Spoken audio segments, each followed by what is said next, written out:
Merci beaucoup de m'avoir convié. Donc bonjour, je m'appelle Vincent Sylvie, je travaille chez Studi et mon rôle c'est de former tous les conseillers en formation qui sont là pour accompagner tous nos futurs apprenants dans leur parcours professionnel. J'accompagne déjà tous les conseillers en formation, donc je les guide dans toute la méthodologie et les outils qu'on peut utiliser en interne. Et mon rôle c'est aussi de les aider à les aider eux-mêmes à réaliser les projets de tous nos apprenants. Donc ça va de bilan de compétences jusqu'à trouver vraiment le plan de carrière dans le cadre de l'accompagnement. En termes de qualité, il doit faire preuve de bienveillance, il doit faire preuve d'écoute, il doit surtout l'aider à réaliser son projet. C'est très important. C'est un des axes sur lesquels on travaille énormément, c'est-à-dire qu'on veut se centrer vraiment sur notre candidat et sur son projet professionnel. Donc l'écoute, la bienveillance, c'est des qualités essentielles. Le meilleur conseil professionnel, j'en ai eu un qui m'a énormément marqué. J'ai un de mes anciens responsables qui m'a dit une fois « Qui se justifie montre ses limites ». J'ai compris qu'en fait, il n'y avait pas de limites, que c'était nous-mêmes qui nous fixions nos propres limites. À partir de là, on peut tout faire. Dans ma carrière professionnelle, j'ai eu des moments où j'ai douté de ce que je pouvais faire, peut-être par des personnes que l'on peut rencontrer, par des événements. Cette phrase-là m'a aussi beaucoup marqué parce qu'elle m'a permis de me rendre compte que j'étais capable de faire de grandes choses. Et c'est ce que j'ai fait. Aujourd'hui, je fais ce que j'aime.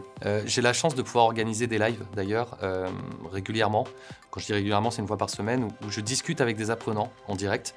Et on le sent par deux facteurs. Déjà par la voix, qui peut être un peu plus tremblante, et par les écrits, où on sent qu'ils sont dans la réticence.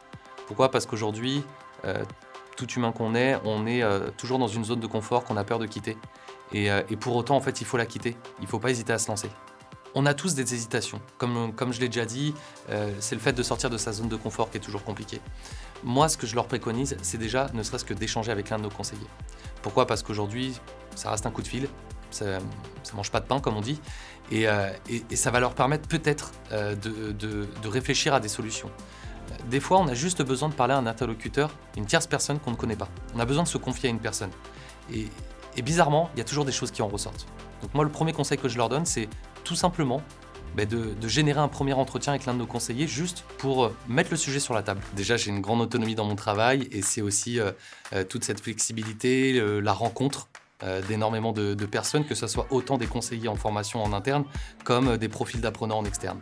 Nous avons en effet des conseillers qui sont spécialisés dans des domaines bien spécifiques. Le monde de la formation étant tellement large, pour qu'on ait les meilleurs experts, un expert c'est un spécialiste. Donc on est obligé de les spécialiser.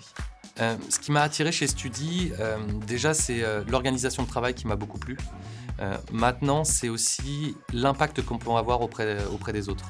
Le métier que je faisais avant n'avait pas réellement d'impact. Quand j'entrais le soir chez moi, je ne me sentais pas comme ayant fait une bonne action, comme ayant fait quelque chose d'important. Aujourd'hui, quand je rentre et que je sais que j'ai un apprenant qui vient d'obtenir son diplôme et qui, grâce à ça, peut obtenir le poste qu'il voulait faire, et ben ça me plaît, ça me réconforte.